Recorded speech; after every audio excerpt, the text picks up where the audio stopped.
Nah barulah pada saat saya sudah pisah dari suami, saya pakai jilbab. Nah jadi panitia itu bilang itu kembaliin aja. Saya bilang oke, saya kembaliin DP. Kecuali kalau Mbak buka jilbab. Enggak.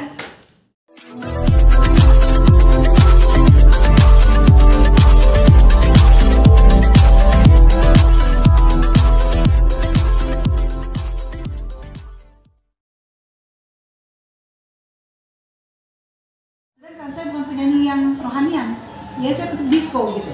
Gimana di panggung, Imanir yang terkenal dengan rambutnya keriting-keriting, pakai baju kayak kulit, sepatu boots, ini kelihatan kiri, tiba-tiba begini gitu, tiba-tiba pakai jilbab, langsung tuh panitia bilang itu Imanir yang pakai jilbab, balikin DP-nya, batal. Karena yang datang semuanya kan Islam waktu itu perusahaan Jepang. Dia sudah gembar-gembar Imanir tuh Janet Jackson Indonesia itu oke, kata si bos Jepang, salah satu perusahaan Jepang ya, award waktu itu. Tiba-tiba saya datang ke gedung itu sudah pakai baju seperti ini, tetap main saxophone, tetap dance. Saya nggak ada perubahan penampilan saya pada saat dance-nya, tapi bajunya aja gitu begini. Karena saya merasa udah terpanggil pengen dari remaja berjilbab nggak bisa. Pada saat waktu di The Big Kids saya nggak boleh pakai jilbab karena abah kan pengennya anaknya internasional. Pada saat saya nikah dengan suami juga nggak pakai jilbab, nggak bisa pakai jilbab. Kesempatan Ramadan saya pakai jilbab, tapi setelah itu suruh lepas lagi. Nah barulah pada saat saya sudah pisah dari suami, saya pakai jilbab. Nah jadi panitia itu bilang itu kembaliin aja. Saya bilang oke, saya kembalikan DP. Kecuali kalau Mbak buka jilbab. Enggak, saya kembalikan DP-nya. Oke deh, tapi ternyata MC ini nggak tahu kejadian itu. Dia langsung, iya langsung begitu. Jadi nggak tahu kejadian kalau saya ini sudah mau dibatalkan di ruang artis. Iman terus ini gimana? Oh iya, saya pakai ini langsung aja ke panggung. Saya nyanyi seperti biasa, saya nari, dance, pakai saxophone dengan dancer. Itu yang nonton semua orang Indonesia, orang ngeliat itu. Begitu selesai show sama Planet, dia bosnya ke panggung masih bilang, you're great, thank you. Dia lupa saya pakai jilbab. Terus saya noleh ke panitia yang mau batalin saya gitu. Terjadi gini. Jadi jilbab ini bukan yang harus dibatasi, bukan harus juga berubah jadi jadi fakir terus jadi enggak, jadi diri sendiri aja. Jilbab itu diri sendiri, bukan untuk orang-orang banyak. Menjalankan perintah Allah kita untuk kita sendiri, bukan untuk orang banyak. Jadi saya nggak merasa adem karena apa? Saya merasa aman, tidak perlu mengekspos bagian tubuh saya untuk menarik perhatian penonton. Khusus dengan skill kita bagaimana kita memanage jalan panggung seperti ini supaya orang suka. Nggak harus kelihatan kulit begini, rambut ini rusak. Jadi seperti itu. Tentu kan banyak fashion jilbab sekarang ya, harus yang gamis juga kan, pakai jaket kulit yang penting ketutup semua aurat cukup. Gitu pakai boots. Jadi perjalanan saya seperti itu sampai akhirnya dengan saya lebih mendapatkan lagi, yaitu saya merasa semangat luar biasa pada saat membaca Al-Quran, menghatamkan Quran, umroh, dan saya ingin juga menularkan ini kepada anak saya, salah satu Muhammad Malcolm, malah dia yang lebih strength ke saya tentang agama. Saya ingin mendapatkan kenikmatan dan keselamatan di akhirat, itu aja. Bagaimana apa sih bikin istiqomah bagaimana berhijab? Kenapa? Yang istiqomah.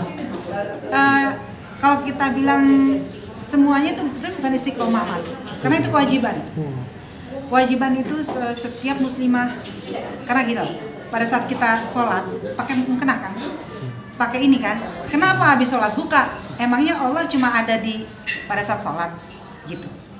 Kan itu kewajiban. Kalau Anda wajib sholat pakai mukena, berarti kemanapun Anda wajib menutup aurat seperti itu, kan gitu. Sampai kita kapanpun kita dipanggil Allah, ruh kita sudah pakai tutup begini, tidak lagi rambutnya terurai dan pakai rok mina atau segala, sudah pakai kafan istilahnya tertutup. Jadi kita nggak tahu kapan dipanggil Allah kan gitu. Jadi apa yang sudah diterapkan Anda, memang kalau mama Anda sholat pakai mukena, ya pakailah itu kemanapun juga dengan model yang tertutup aurat. Jadi bukan masalah istiqomahnya, tapi kita sesuaikan aja aturan dan perintah Allah kita jalani. Sejauh ini ada rencana pengen punya album atau mini album religi nggak sih? Secara kan pasti kangen dong. Udah nyanyi, sih, gitu. udah, cuma itu 3 tahun yang lalu, cuma nggak terbit karena ada masalah di produser. Sudah mas, sudah bikin 10 album lagu-lagu yang, iya, Sudah, cuma terus belum rezeki saya untuk bisa merilis. Insya Allah pengennya sih tahun depan. Kalau album pop biasa sudah keluarkan yang buka tutup itu, judulnya singlenya buka tutup. Tapi insya Allah akan datang. Tapi tentu dengan yang nggak religi amat yang kayak gini, tetap pop R&B, ada jazznya dan pesan-pesan secara religi seperti itu. Nggak terlalu kayak ada Melayunya atau apa enggak, tetap R&B ya. Tapi sejauh ini mungkin maaf mantan suami sendiri memberikan support apa sih ke Mbak Imaniar? Karena kan dulu juga sempat ada kerja sama juga ya. Ya. Dia menyerahkan apa adanya ke saya gitu. Karena dari dulu emang saya juga begitu. Cuma aja dia tidak memperbolehkan saya pakai jilbab. Tapi selebihnya kita tetap sama-sama sholat, menjalankan puasa ibadah, sering buka puasanya di Masjid Istiqlal biasanya sekeluarga, saya, anak saya dan dia gitu. Cuma aja jangan kenapa? Karena saya show dia suka kalau saya ngeliat show itu seperti yang Imaniar yang itu gitu. Masa dia pakai jilbab gini-gini.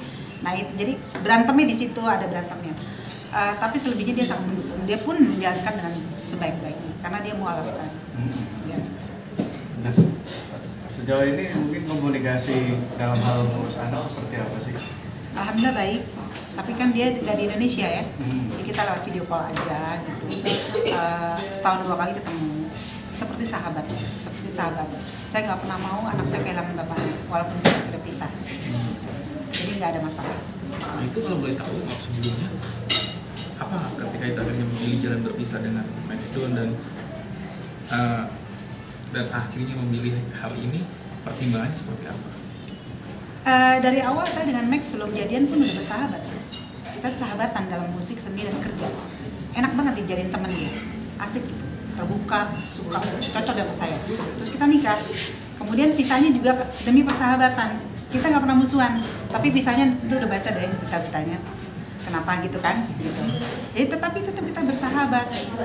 Jalan seminggu sekali, seminggu 2 kali sama temen, sama anak bertiga, nonton film kemana-mana kayak nggak cerai gitu. Gitu. Tapi kan kita udah nggak suami istri, cuma itu aja sampai sekarang. Itu tahun berapa sih kalau ditaruh? Kenapa? Kisahnya tahun berapa Mbak? 15 tahun yang lalu. 2000. Ayo. Ya, 2005. Yes. 2005. Saya nikah sama dia 10 tahun, kemudian pisahnya 2005. 9 tahun setengah. Maksudnya gara-gara apa pisahnya? Apa ada orang Baca aja di berita kan ada. Enggak maksudnya ini karena perbedaan prinsip. Aku nggak mau ngulang itu karena Oh, iya. anakku nonton nanti dia. Oh iya siap. Jadi aku harus menjaga perasaan. Tapi gimana? Kedepannya sudah ada rencana untuk menikah kembali? Oh, cijua. Kenapa? Enggak, hidupku udah selesai. Aku sudah pernah populer, sudah pernah kaya banget, sampai kaya udah keluar negeri kemana-mana, udah punya harta benda cukup. Apalagi yang dikejar?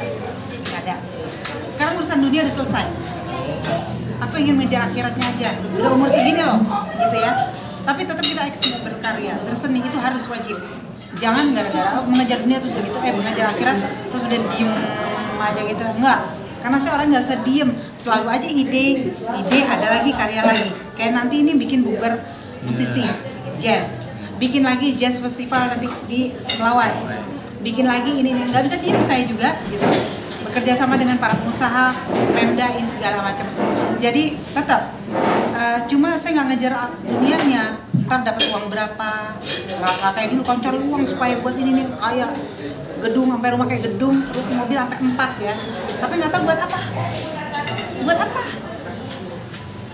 Nggak bahagia. Iya kan? Tapi sekarang ini alhamdulillah. Ternyata doa saya terkabul, bahasa saya tadi minta apabila saya minta ketentraman, ketenangan dekat kepada Allah. Itu aja. Tapi nggak berat menjadi seorang single parent dan kan pasti Alhamdulillah dikuatkan.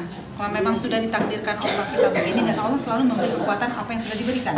Nggak akan diberi kekurangan atau kelemahan gitu. Bahkan lebih kuat dari orang yang suami istri. Ya saya minta doanya juga begitu kan. Gitu. Yang penting sekarang hidup saya untuk anak saya supaya dia berhasil menjadi orang dan menjadi imam yang baik untuk kehidupan dia dan keluarga dia. Itu aja. Jangan lupa ya di subscribe dan nyalakan lonceng notifikasinya.